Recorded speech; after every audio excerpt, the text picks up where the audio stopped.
Welcome to Cherry Pie, an 11-corner crit here in Northern California. Today, our coach and good friend, Tyler Williams, went out to take on 7 Mike's Bikes riders at this race.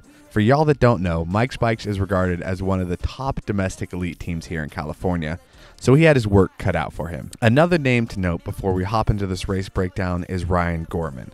He is on Volare Factory Racing this year and is one of the nation's best bike handlers and also one of the strongest guys in California. So a rainy 11-corner crit really plays in his favor. There was lots of carnage, attacks, and tactical riding in this one. We had Tyler on to do a race breakdown, so let me know what you guys think of this format in the comments down below.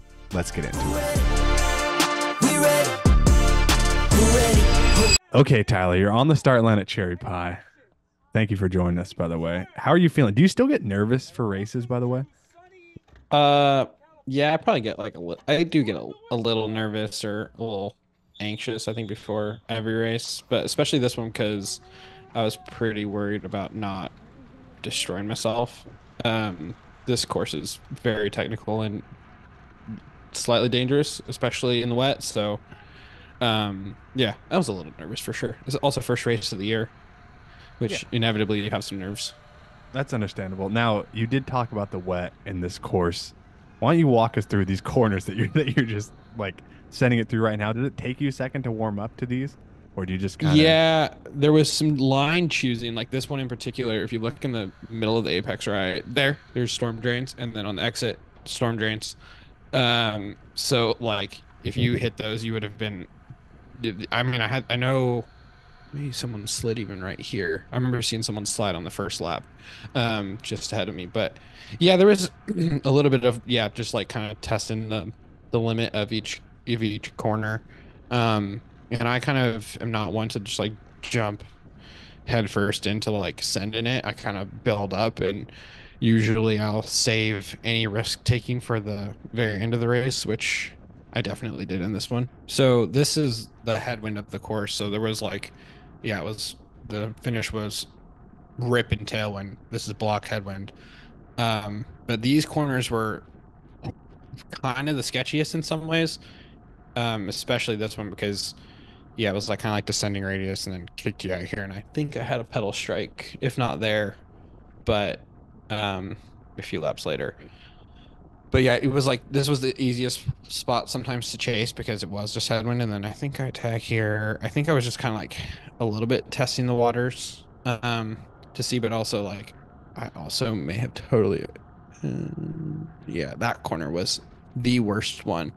I don't think I ever got that turn right at all. Maybe the very last lap you'll see. I kind of nail it, but like there was one lap in the middle of the race where I was on the front, did kind of what I'd just done, and I like went straight at the curb basically, and I was like kind of like joking, like screaming about it, like going because yeah, it was just like I took the worst turn ever. Every corner had like a little bit of a feature to it that was interesting. And the other thing was this long straightaway. It wasn't overly long enough to recover because, or a good opportunity to recover. Ryan just rips there. Um, Gosh, dude. But yeah, like because it was such strong tailwind, like you could be in the wheel, but you weren't really saving any watts. It was also the same with those corners we just went through, where it was kind of like I was trying different lines the whole time, and it was the same with that tight box at the top of the course. Okay, yeah, like you didn't really feel like you settled in until at least what 5, 10 laps in. I mean, I really didn't settle in with the top of the course ever. Um, Fair. and then yeah, like those corners you kind of got like pretty early. You could kind of figure it out, and then I was able to start pushing it in the next sequence of like I actually did feel like I was doing a better job than most people of like actually being on the pedals through them because you kind of could. Also, it was kind of one of those courses and one of those days where it was just like maybe the grip is there until it's like very much not very quickly. Okay, so out here, there are 7 Mike's Bikes guys. There were supposed to be 8, but unfortunately Jackson was sick. And another one of your NorCal nemesis, I would say Ryan right there going up the road. What was your strategy going into this? Well, I knew that he races aggressively and he um will turn faster than most people and he's very strong. So I knew that he would I could kind of use him, I guess, a bit to as like kind of a gauge because basically if I was with him, we would be able to pull back anything that we missed. Um, and then I mean at some level you was there was just only so fast you could even go on this course that it was actually harder than I expected to for it to be selective. Just because it was like kind of a max speed of how much you could even use watts on it. So, because you're turning most of the time. Um, So you could kind of just control the odds a bit. The thing that you had to be careful with the mics was like the wheel drops into the corner, which they've always done. So you just kind of like anticipate that a bit, and then me and Ryan were definitely like kind of keying off of each other a bit. The enemy of my enemy is my friend. All right, so here was a pretty funny moment because I got flicked through, and I think I was just mostly trying to keep the speed on here. It's a headwind, so I wasn't really going to go anywhere, but I was also testing a bit here, and I totally biffed that so badly, like so bad. I was laughing at myself as I was doing, it, and then Ryan takes advantage to show me how to actually turn my bike, and goes very fast. And this might even be where I can't totally remember where the race. Yeah, I think this is where like the race really splits because the reason I kind of kept the speed on was it was hard before this, and then he lights, and then now it's full gas. And it was a little bit of me like I probably could have just like turned it harder, but I wasn't really willing to risk it. And then that's kind of the thing with racing in the wet is like you really don't. I took too much speed into the corner, and you don't want to break and turn, right? Like that's a like an obvious like no because that's the fastest way to find yourself on the ground. All right, here's the first real like moment of you're a little bit human on this course, and they absolutely send it full sprint into this corner, and Dylan Hollander says good night, and it was where he crashed. The thing was like we went through that. I don't know what happened. We had gone through that corner a lot of times, like not that much faster than that, but um, I mean, that was probably definitely the fastest we hit that corner. It was just the one where it really felt kind of like a little bit innocuous, but yeah, it was like kind of what I was saying earlier. If the grip is there until it's just like poof, gone, and he found out that it was gone right there, and that's like a little bit nervy in the moment. But then I also have Ryan up here, like fully on the limit, so you kind of like have to re just like compartmentalize it pretty fast, and then you rip the next couple of corners, and you're just kind of like you already forget. Yeah, you're back locked in because I mean, Ryan just instantly stepped on the gas after there to make you close that break, right? That was probably what his move was. I saw him look back there and then just instantly sprint, and the guy is just so good at handling his It, bike that he has no yeah, fear. he's putting me on the limit for sure. He's like trying to, I mean, he's trying to put everybody on the limit, and he knows that. I mean, I think we both kind of need a hard race.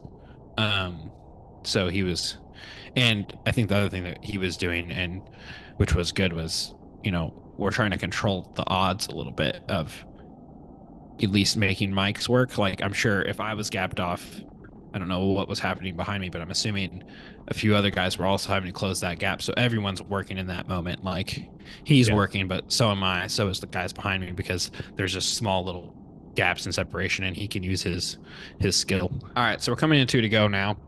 It's starting to get a little bit more aggressive. Everything was pretty marked out at this moment. So like Mike said, I think even kind of just like shut it down and started running like a tempo. Because like I said, there wasn't too much that could be done. I'm on Rad Wig's wheel here, and I get pinched a little bit, and I let him go, and I'm pretty glad I did that because I he collects a couple of guys. He was okay. Everyone was okay, as far as I know. But that opens up this gap to Iman and Ethan Frankel, two pretty strong riders. So you had to close it, and I had Ryan in my wheel here, and if you pay attention, like we're paying attention, it's going into the headwind section now. So he's getting a free ride across this gap. But I have to close it. I don't really have a choice at this moment. It's 1.5 laps to go now. And they're fully committed as they were crashing, one of the Mike's guys yelled go to him. So he knew that he had a gap, and I was closing it here. This was a pretty big effort. I was not like wasn't worried about it, but I just knew that it was my responsibility basically to close this gap down. Um, had plenty of time, but Ryan does get a free ride, which really bites me in a second. Um, but that crash kind of, again, like it it brought the odds back into my favor a little bit with this, but I did have to do this big effort. And then as soon as we make the contact, boom, Ryan hits me. I yelled at Iman to go. He did not. Ryan takes a ton of speed into this corner. And I'm kind of a little bit gassed from just having closed that. Yeah. So he gets dead fresh.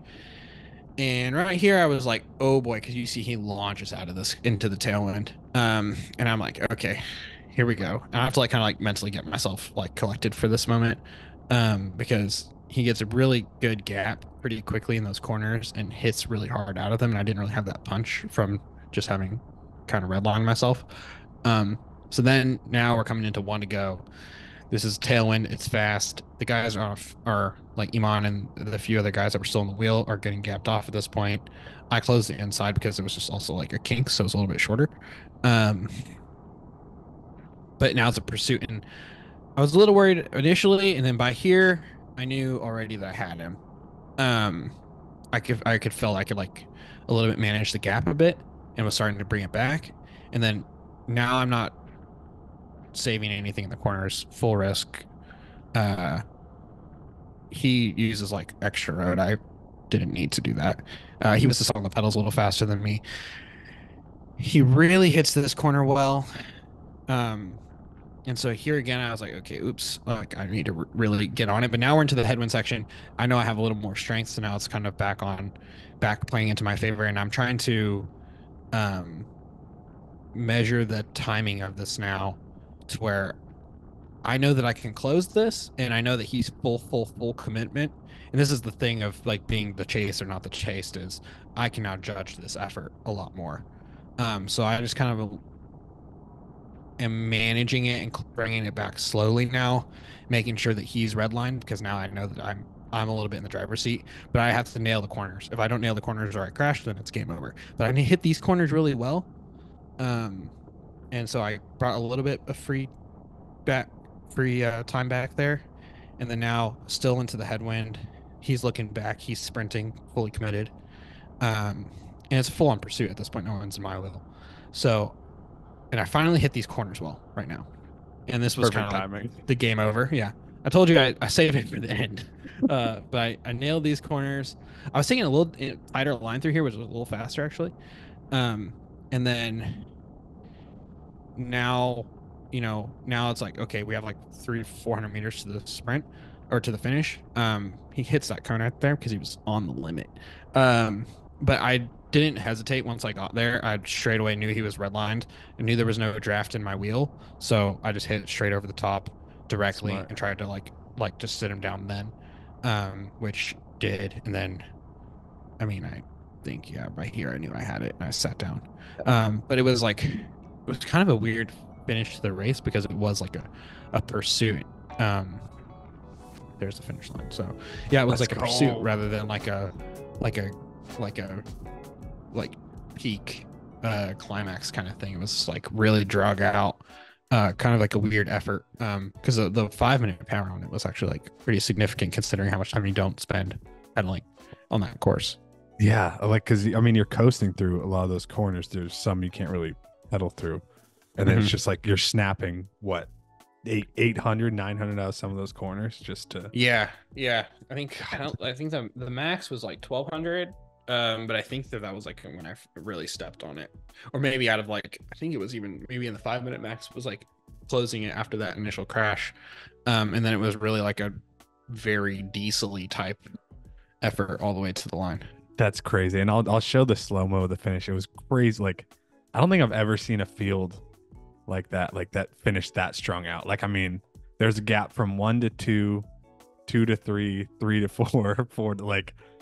It was partially due to the crash, in fairness. Like, I think had there not been the crash, it would have been a very different finish. It definitely played into my hands that happened because it just made the whole thing harder. And it, again, like kind of it made the odds like so easy to control. And then it was like one-on-one versus me and Ryan. Well, dude, congratulations. That was A sick effort, Biggest a victory sick of my video. career, man. Oh. Comment down below if you guys want to see more of Tyler's races in the future. We'll definitely be doing more of these. But dude, way to you were out there. Odds were against you. Seven dudes on one, and you pulled it out. So good job, and thanks for breaking this down for us. Absolutely. Yeah. No, it was a thinking race as much as it was power. And it was definitely fun and out of my comfort zone with all the corners too. So it was a good little confidence boost. Also, I want to give a huge shout out to our buddy Ray for grabbing these 6 shots that we used for B-roll in this video.